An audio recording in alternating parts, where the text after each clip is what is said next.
So I never whooped my kids. I learned what discipline meant. It says spur the rod. It's the rod of discipline, not the slave master whipping. Say, give me that phone.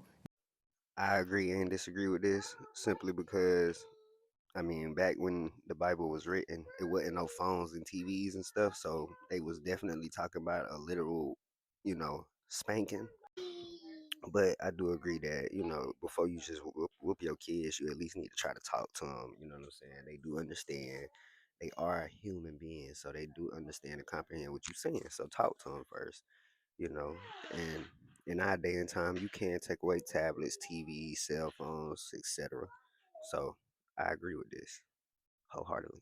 Give me that TV. When you come in here, boy, go cut that grass. You ain't going. Now the rod of discipline.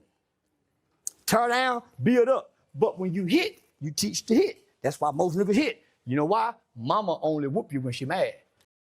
Now I know it's gonna be some women that disagree with this, but he ain't lying. My mama was just like that. That's a fact. But my stepdaddy, on the other hand, he ain't never whooped me a day in his life. Well, he did one time, but that was necessary. I had opened the door for a stranger. So when you open doors for strangers, you probably gonna get your ass beat. Period. But besides that, yes, definitely learned to like kind of chill and relax before I just started swinging on everybody. Learned that from my stepdaddy, for sure. Daddy whoop you for principle.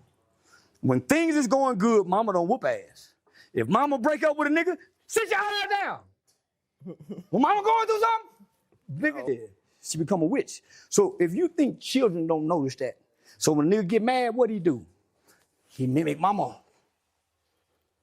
He mimic mama. He don't know to be calm, cool, and collected like daddy. Nigga mimicking mama. That's why the violence is where it is in our community. And I feel like by him saying that, that explains like how some young women, when you're in a relationship with them, if you don't argue with them or, fuss and fight with them, they feel like you don't care or love them based on them psychologically believing that is what love is, emotional aggression. You know what I'm saying? So when good guys get into relationships with women that wants to argue, fuss and fight, and they react in a nonchalant manner by not partaking in that, usually the relationship don't last long because that guy end up just leaving because he don't got time for it. You know what I'm saying? That's sassiness. You dig what I'm saying? That's a form of sassiness that no man wants to deal with.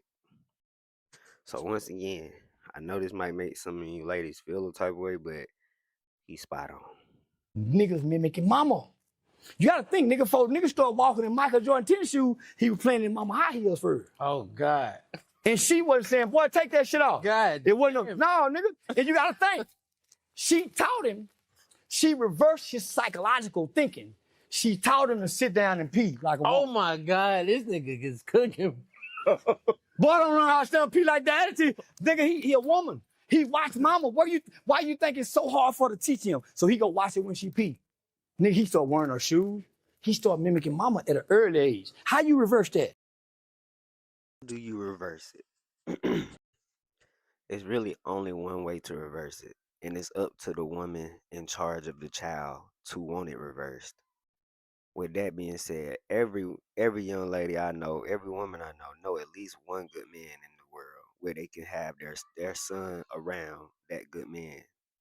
All it takes is a kid being around a good man, and they can learn so many things without even having to ever really be taught just from observing. Kids are great observers. So to the women out there that want to build up a respectable young man, take that chance. Find a good man to put him around.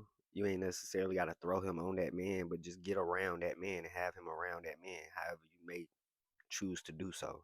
I would expect for you to do it in a respectable way. If it's a guy you're interested in, okay, that's cool, whatever.